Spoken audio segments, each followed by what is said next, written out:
Hi, BrenTech here, where tech is made simple. So late last week in my part of the world, Microsoft rolled out the latest build for the dev and beta channel insiders, build 26220.7271 with update KB 5070307. So just a quick overview as to some of the key highlights if you would be interested as to what Microsoft is working on in preview. Now, first of all, Microsoft says it's introducing the Xbox full screen experience for PC, which Microsoft says expands the availability of the full screen experience to additional Windows 11 PC form factors, which is designed with console style navigation in mind.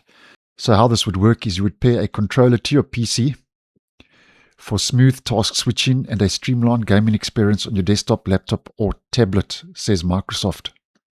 Microsoft carries on to say you can access the Xbox full screen experience from the task view game bar, settings, or use Win and F11 hotkey to toggle FSE.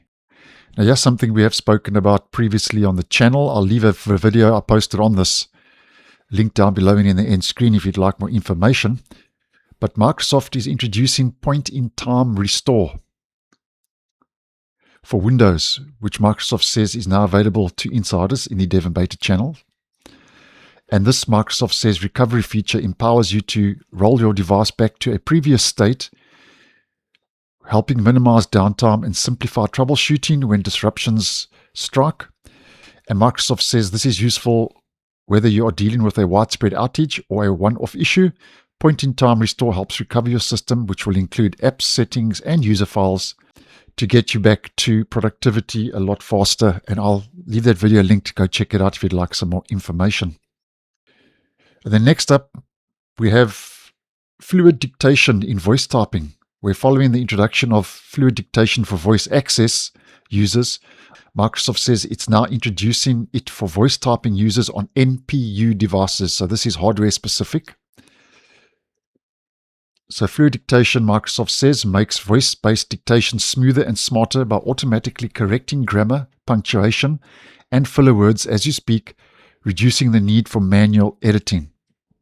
And here's something else I've also posted on, where Microsoft is debloating the right-click context menu. So here's the before, and here's the after, which does look a little bit better. But just a quick recap, because I did post a whole video on this. Microsoft says it's making a few refinements to the context menu aimed at reducing the space taken by less commonly used actions while keeping them easy to access. And Microsoft says it's also updated the ordering of actions to group similar tasks, which includes, number one, Microsoft says it's moved compress to zip file, copy as path, set as desktop background, and rotate right and left into a new manage file flyout. So we have a closer look at that. Manage file, those are all now in that sub menu, which I think is a nice move. It's also number two said that Microsoft has moved cloud provider options, like always keep on this device and free up space into their relevant cloud provider flyout. Number three, they've moved the send to my phone next to the cloud provider options. And fourth, Microsoft says it's moved open folder location to now be next to open and open with. And those are a couple of changes Microsoft is making to the context menu, which I do think is a nice move.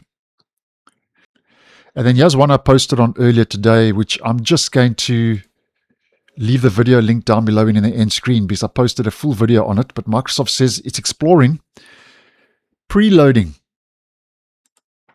File Explorer in the background to help improve File Explorer launch performance. And Microsoft does mention this shouldn't be visible to you outside of File Explorer, hopefully launching faster when you need to use it. So I'll leave the video linked if you'd like some more information.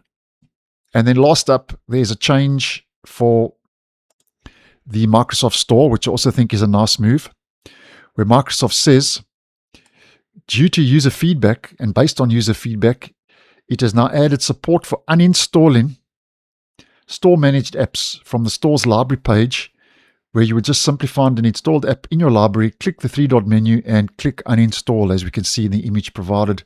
And then over and above that, guys, we get some fixes and a couple of known issues, because this still is preview, but that's more or less what's new in last week's Dev and Beta channel inside a preview build.